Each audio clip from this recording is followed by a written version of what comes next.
Hello everyone, welcome back to a new video. If you're new around here, my name is Harmon. Today's video is all about the tragic events of Alaska Flight 261 that unfortunately crashed in the Pacific Ocean on January 31st, 2000.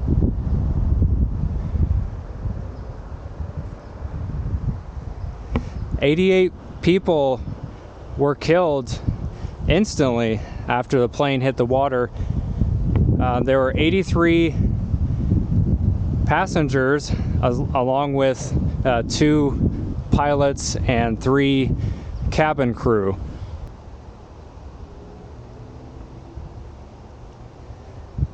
Now the flight was leaving from Puerto Vallerta, Mexico, and their destination was Sea-Tac Airport, which is in, of course, Seattle, Washington, where I live. And ironically enough, I go to that airport all the time. But they had one stop in San Francisco they had to make. And so they were kind of en route to San Francisco to make their first stop. And that is when the plane was starting to have some major issues. Now, again, I'm not a mechanic nor pretty knowledgeable in the mechanical realm, so I'll just give you guys what I'm reading here on what happened. They were leaving Puerto Vallerta's airport at about 1:37 p.m. and again, their first stop would have been San Francisco Airport. They were supposed to arrive at San Francisco at 3:49 p.m. about 2 hours after they left Puerto Vallarta. However, pretty much immediately they contacted their airline's dispatch, claiming that there was like a jammed horizontal stabilizer. The jammed stabilizer, I guess, prevented operation of something called the trim system, which basically would normally make you be able to adjust like the flight control, so that way it would keep the plane stable while they were flying. They of course repeated trying to overcome the jam, but they were not successful. They continued to talk with the operator. The operator was telling them that they should try to divert, of course, to LAX. At about 4:09 p.m., the flight crew successfully unjammed the stabilizer. However, once it was freed, the plane immediately went down into like a nose down position, free falling with the plane of the nose completely straight down. The plane dropped from 31,000 feet to about 23,000 feet in about 80 seconds. Both pilots attempted to regain control of the aircraft by pulling most of their body weight onto the controls. It says like 140 pounds. They were able to control the aircraft after doing that.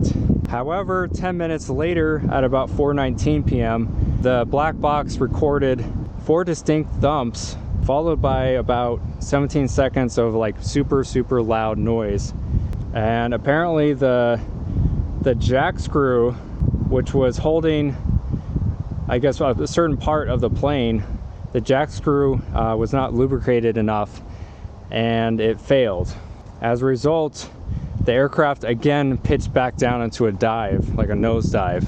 They of course, radioed the tower and stated their plane was going down. Unable to raise the nose, they attempted to actually fly the aircraft upside down, which kind of helped bring it back into a level position, but by that time it was too late. Flight 261 crashed again into the Pacific Ocean. So of course they did some big digging into the investigation and figuring out what happened.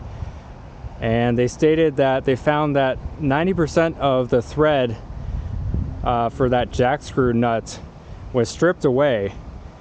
And basically, again, that caused the horizontal stabilizer to go completely nuts. Sent it so that way the plane could not really stay stable. Kind of the main cause of the failure was, of course, like I said, the lubrication.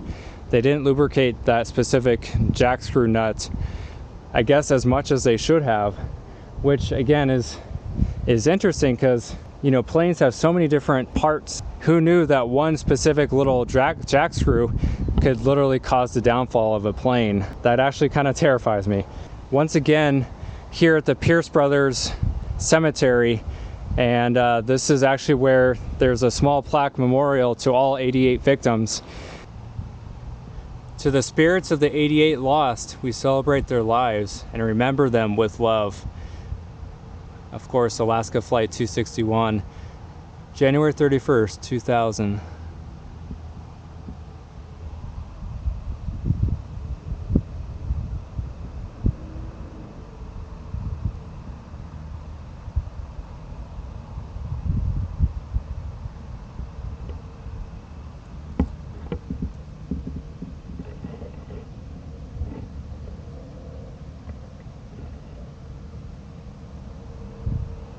Pretty much wraps it up. This was again another unplanned video. I again just happened to stumble upon this little memorial here, and so I was like, wow, that's a very interesting video. I feel like I needed to do. So anyway, I'm gonna head out of here. I really appreciate all of you guys who watch my videos. Again, my name's Harmon. I'll see you on the next one. Thank you for watching.